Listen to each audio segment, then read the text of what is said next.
Hey there, Internet. I'm Annie. I'm Kit. And I'm Mac. And this is the JEM Jam. We're doing episode-by-episode recap of the 1980s cartoon JEM and the Holograms, because it is outrageous, and so is the comic, where this is not a drill, you guys. In issue 4, we have a Stormer Kimber kiss. It's the greatest thing. I'm so happy. Oh my god. I mean, spoilers, but this is the most important thing that has happened in the comic so far. This is the most important thing that's happened on this podcast. Oh my gosh, you guys. There's other stuff. There's other stuff in this issue. There's other stuff, and it's great, but the kiss is the most important thing. The most important takeaway from this is that they finally kissed. After 30 years! It has taken quite a while. We finally see payoff for the band's breakup. But in order to get to the kiss, and then get past the kiss, we have to step back a little here, because that kiss takes place about mid-issue. We could just make this 23 minutes of talking about how cute the kiss was. We could do that. We could technically do that. You've probably already written an essay, Kit. I may have. Normally when you see girl-on-girl kisses in comic books, it is, like in Batwoman, etc., it is very much this kind of torrid, open mouth thing it's clearly written for the male reader. This is not that. This is, it's heartfelt, it's beautiful, it's so cute, it's cute as a button. I can't deal with it. I can't. Really? I mean, are you sure? I thought there was some kind of sort of switch that turned on in your head, where as soon as you decided you liked members of the same sex, then what happened was that you stopped being able to pucker up. Instead, you just sort of attacked other people like, like that creepy little fleshy guy in the well in Ocarina of Time. Catches you with one of his little hand things, and then he creeps up to you with his little head up, and then he lowers it, and then he unhinges his jaw. Yep, that's how lesbians work. Knew it. We actually start with Kimber and Aja and Shayna loading up to take their gear over to the Starlight Foundation, because tonight is the night of the Starlight Foundation dinner gala thing, and the big charity thing for the Starlight Foundation every year that I guess they host, and JEM and the Holograms are playing it this year. And while they're doing this, we've got Kimber and Stormer actually meeting at a cafe. No, it's a bookstore, sorry. That's actually a point, because they're pretty sure that the other misfits don't read. Funny story. Or can't in some cases. Foreshadowing. One page is Jerrica, Shayna, and Aja loading up, and then the other page is Kimber and Stormer talking. And Stormer's saying that they can't meet again because, obviously, the misfits are really upset about this. They're very insecure about the Holograms. Can I say I love both of their undercuts in this? Oh my god, right? Like, the buzz lines in Stormer's hair in particular is just the cutest thing. I want that freaking dress that just says Misfits on the back. I'd wear that dress. And there's actually, like, a really good line that Stormer says, is that, my music is everything. I know you feel that way, too. You understand. Kimber says, I do, and Stormer gets up and says, then you understand why you just can't risk it. They're so good for each other. But Stormer walks out, presumably to meet with the Misfits. We suddenly snap to the Misfits in their dressing room, and I still love Jetta and Roxy's relationship. That's my favorite thing about this page. Yeah, they're in the dressing room for, according to these chairs, Super Late with Rick Tannenbaum. This is supposed to be like Letterman-esque, I'm guessing.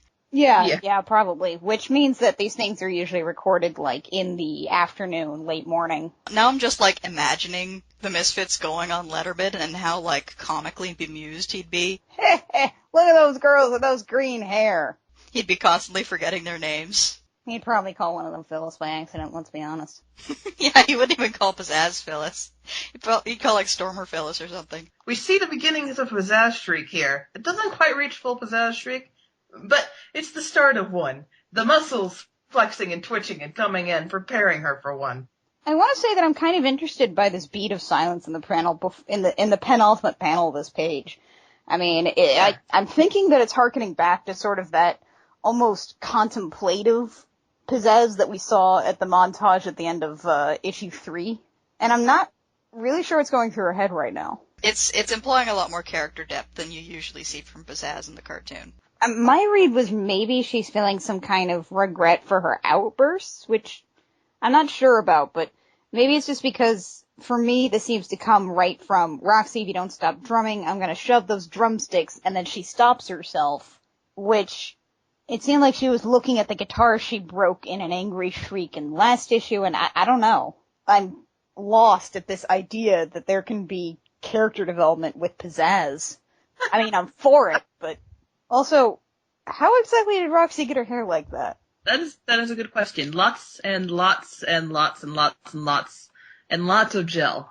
I mean, it looks like they're doing their hair themselves, right? Their hair and makeup, because they got all their makeup kits out there. So Roxy can do that with her hair by herself.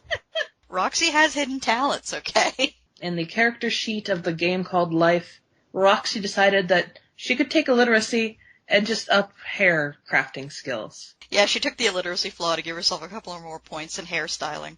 Anyway, on the next page, we have Blaze in, like, dress shirt waiter garb, and it's adorable. Yeah, Blaze is just, like, actually at her catering gig, and it's surprising in how such a minimal outfit she looks so cute.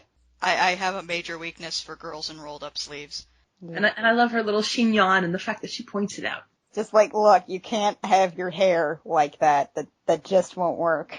Mine is adorable. And I actually really love this whole conversation between them because Clash, as per the last episode, is going to sneak in as part of the staff. And she has brought along an appropriate disguise, which is a white dress shirt, which she has in her bag. Blaze is like, oh my god, it's just gonna be all wrinkled, and then she finally pulls it out at the end of page 2, and it's like smushed in this bag underneath a whole bunch of like wrenches. Way more wrenches than anyone would ever need. Ever? It's a comical amount of wrenches. And there's also this thing too, just where Blaze is like, you've already lost me 2 jobs, and I wonder what else Clash has done to make Blaze lose 2 jobs. Yeah, I mean, if she brought out a whole bunch of wrenches, and Blaze is not even batting an eye here. This is typical behavior for Clash. She's just like, okay, just don't get me fired. Her expectation for Clash's behavior is so low right now. The bar has just been set at, like, hardest limbo level. So, the Starlight Foundation is... I mean, I'm a little confused here. I'm not totally sure what the Starlight Foundation is, but they run the community center, but they're not the community center. And this ballroom is, do you think it's just a ballroom, like by itself, or do you think it's connected to some kind of facility? I'm not... I figure it's probably connected to some sort of facility, maybe? This is a huge ballroom, though. And there are lots of, like, levels and seats, so maybe it is its own thing, and the Starlight Foundation is known for purchasing buildings around town? Yeah, maybe it's some kind of cultural fund? I don't know.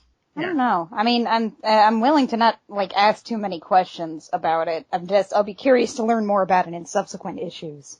It's JEM, so ultimately, a lot of hand-waving is forgiven. Although, I have to admit, it is refreshing to see a JEM setting and also see, like, actual audio and sound guys. Because those don't usually exist in JEM World. Those don't usually exist in, like, any kind of media that involves music at all. It's like how I always got really mad during the Charlie Brown Christmas special when Linus just walks over to the front of the stage and says, "Lights, please." There's some guy in the booth. We don't know. Did he have to climb up to get to the spotlight? So they're trying to do a sound check. Everybody's running around doing stuff. Jerica sends Aja up to the audio to try and get everything worked out. And she's got, like, a big old cable slung over her shoulder, and it makes me happy. And Kimber is super late. And Shayna is super cute. Kimber can't be there because she has a cute emergency. Oh, and before we get to said cute emergency, I want to note, like, the characters in the background are adorable. Like the lighting guy with all of his amazing tattoos. And then we go to the page with Kimber and Stormer, and we've got, like, the girl with a hijab, we've got the girl blowing a bubble. I love them all. I love everything. I love everybody. And Kimber loves Stormer. And Kimber loves Stormer. And they have a kiss! This is the page where they kiss! That's the thing, this is that page! There's no dialogue, and it's perfect. Kimber runs out of the coffee shop, chases down Stormer, has this incredibly determined look on her face. I'm guessing they might exchange a couple of words sort of off panel, but in this all they do is they stare into each other's eyes and they kiss. It's such a rom-com moment, and I love it so much. I know, like Stormer reaches her hand up to like cup Kimber's jawline, and it's, oh, you guys. It's so cute. So cute. I actually have to say I really like that Stormer actually reaches up, because it could almost be read as one of those, like, I forced a kiss on you because I'm the active character on this page. But it's not. It's reciprocated. Also, Kimber's heart earrings. Oh my gosh, just everything about this. It is the cutest thing, and it's adorable. I have a hard time getting over what happens on this page. Anyway, on the next page we have Rio. We have Rio, who is still likable. It's weird. I'm actually excited to see him. He looks so cute. And I love this tiny little Shayna, like, play it cool. And Jerica's like, I am. Also, Rio's got like an almost Synergy-esque star pin on his lapel. And also, he does just like the cutest thing, which is actually being like aware of his surroundings and contrite about things, which is like... He has self-awareness. It's weird. Early, I know, everyone hates early people. We're the worst. But I thought I could help out to offset my awfulness. So he goes to get, so like, it's just so cute, because on the next page, Shayna just sort of says almost like, under her breath, like, God, I could use a latte. And Rio's like, yes, I'm gonna go get coffees. Because I am a person who is considerate of others. He's like everything Rio is not. It's like he's had a wonderful personality transplant. Oh, And I'm so happy for it. I actually root for you now, Rio. Do you know how this hurts me inside? This is gotta be really hard for you. I mean... It is. Years just loathing this man, rolling in my spite, bathing in it. And then, of course, prostrating yourself before the holy altar that is Riot. Oh, the holy altar that is Riot. Nothing stands before my god of Riot. But now this golden calf has appeared. Yes, and he's making me turn from the light. I also gotta say, I really love Shayna in this sequence. I love that she, especially in this issue, is sort of the confidant for this, is that she's the one who seems to actually be aware of sort of these emotional issues that are going on in her sister's life. Yeah, and the great thing is she doesn't start telling anybody about it. Mm-hmm. Like when Jerica's like, what's up with Kimber? Why is Kimber not here yet? Shayna's like, oh, it's a cute emergency, don't worry about it. Yeah, she doesn't necessarily mention, oh yeah, we had to coach her through this big, ridiculous thing the other day. I'm like, I think Shayna might actually be my favorite so far. Shayna tells Jerica to go change into JEM, and then the next page we have Kimber just dashing right in because she knows she's so late. I love when Kimber just sort of talks really, really quickly to herself. It is a great little character quirk. So when Kimber goes after Stormer a few pages back, she's stealing her heels. You'll notice that running now, she has taken off her heels. Oh my god, I didn't notice that. Oh, that's awesome. Kimber, that's how you get hookworm. I also want to point out that it's kind of cool that that we see the logo of the Starlight Foundation, which is actually the same as Jerica's earrings. And while Kimber is running into the Starlight Foundation barefoot, she runs into who else but Clutch. Kimber compliments Clash on her hair, and doesn't ask why she was carrying some bolt cutters, water bowls, and then bolt cutters and wrenches. She just sort of shrugs it off with weirdest waitress ever. I love that Clash doesn't even pick up like anything that she spilled besides her tools in her bag. Yeah. I mean, she's carrying like, what is that? Maybe about 8 glasses and like a whole bunch of silverware and plates, and she does not bother. Also, her hair has in fact been done up a little. Her sort of side ponytail has been put into an actual ponytail, which I'm not sure counts as putting it back, but okay. Meanwhile, Rio has returned with the lattes and has earned Aja's undying respect. I have to say, I love just like the look in her face when Rio shows up with a latte, which is Aja has not met Rio before. She does not know that this is Rio, but she just prods him with this, like, I will kill you look in her face that says, you are my favorite person ever. And I love Kimber exploding on the scene, literally her arms thrust over the other panels. Oh my god. Yeah, it is a great bit of paneling, and like the panic in her face. She also trips on her way up the stage. Either that or she just dramatically flops to the floor. Either one is perfectly valid. And then we get Rio going to give Jerrica her latte, calls out, hears in here from a dressing room, and it's not Jerrica, it's JEM. And this page actually really makes me really happy because we kind of see Rio not liking JEM. This is the first time that JEM has actually spoken aside from It's Showtime at the end of, at the end of issue 1, I think. This is the first time that we've actually seen JEM as a bit of a character. We spent so much time before this sort of building up Jerrica, so you see Jerrica in JEM rather than JEM being almost a separate person from Jerrica at this point, and I think it's interesting. But of course JEM takes Jerrica's latte, and Rio's like, oh, she's that kind of star, is she? Speaking of spilling over panels, JEM's hair is everywhere. JEM's hair is not bound by the laws of time and space. It is not. It's a freaking hologram.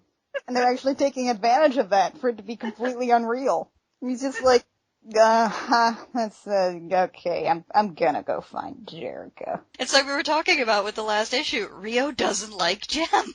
Oh my god, you guys, this is so happy. It's just, this is one of those things that just, like, changes the dynamic in a really simple way, and it's exciting, and I'm so thrilled about this. I'm delighted. This makes me happy. And you know what, just thinking about this, Rio not caring for JEM is going to give him more of a personal drive to figure out what's JEM's deal, to sort of get to the bottom of her. And this really puts him in a position, too, because he's already asked Jerrica, like, why aren't you leading the band? Why isn't it Jerrica in the holograms?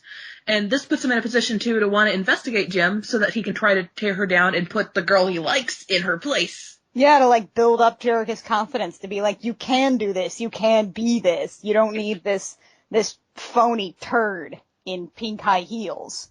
And it's just also really nice to sort of see Jerrica's personality sort of shifting a little as JEM, and to just sort of, like, see that little moment after he leaves and she's just like, oh my god, he thinks I'm a moron. Anyway, the next page says the Misfits waiting in the green room, and Stormer just slams in. Another great look of panic with arms outspread. I love Pizzaz's outfit. It is the cutest thing. Yeah, we haven't talked about how great her hair looks in this issue. Her hair's amazing.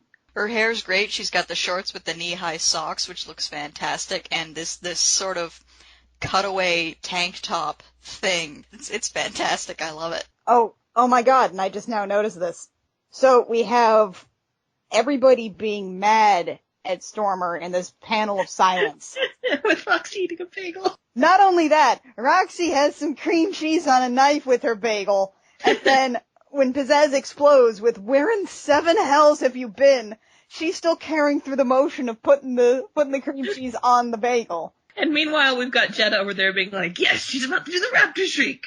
I love how often Jetta just is delighted by Pizzazz freaking out.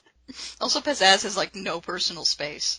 No, she doesn't. Yeah, she's just like, we're on in like 5 minutes, and there is maybe about an inch between her hand displaying the 5 and Stormer's nose. Meanwhile, Roxy has been eating her bagel throughout this entire conversation. She managed just to put it away at a pretty decent rate, too. I mean, she loves her bagels. Over the course of, like, 2 panels, she completely takes it down to, like, just a little morsel.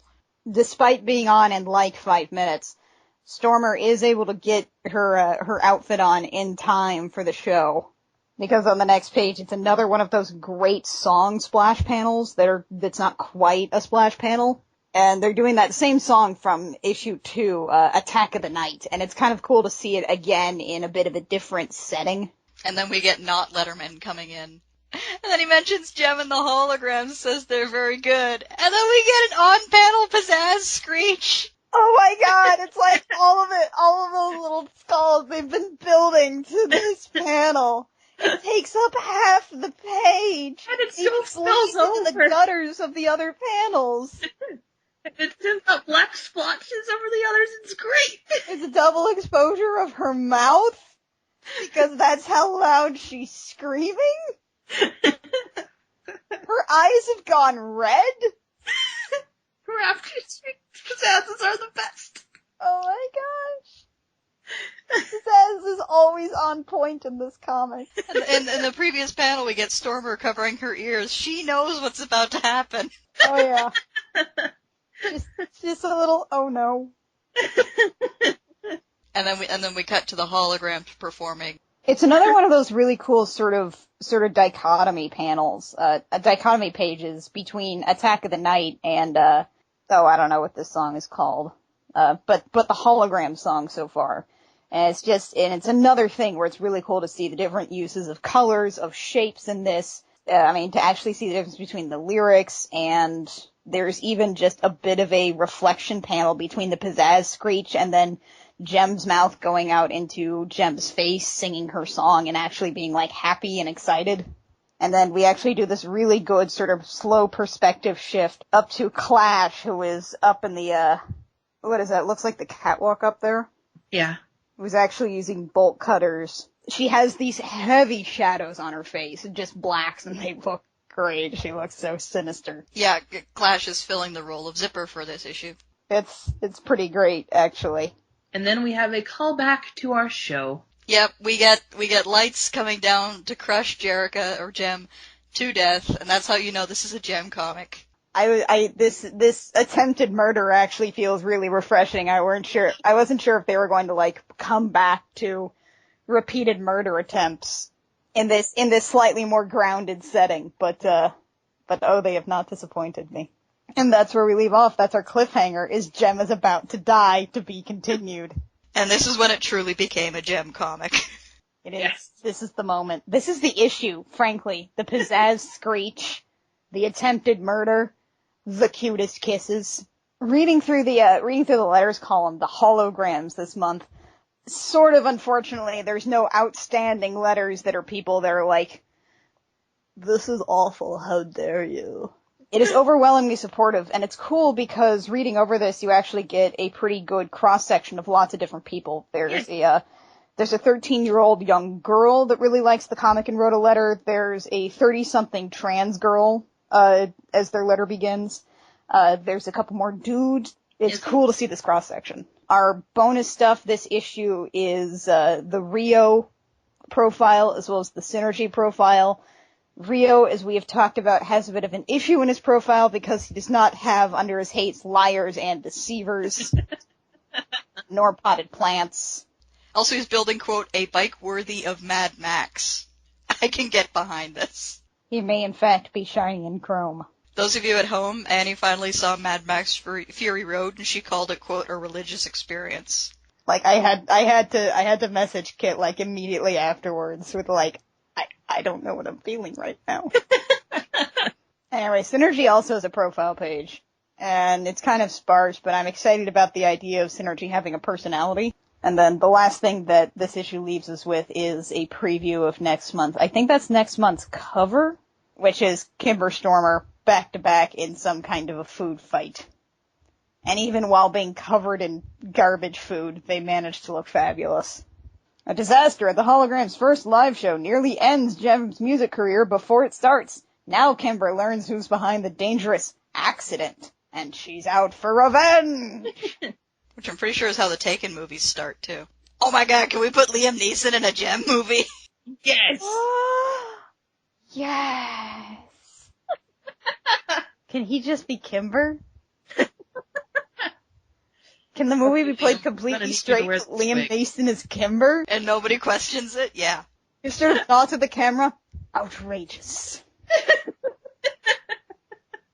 Alright, well, until next month, that's all for us with our comic reviews here at the Gem Jam. But until next time, dear readers, I'm Annie. I'm Kit. And I'm Mac. And this has been the Gem Jam, where you're in for a penny, in for an outrageous.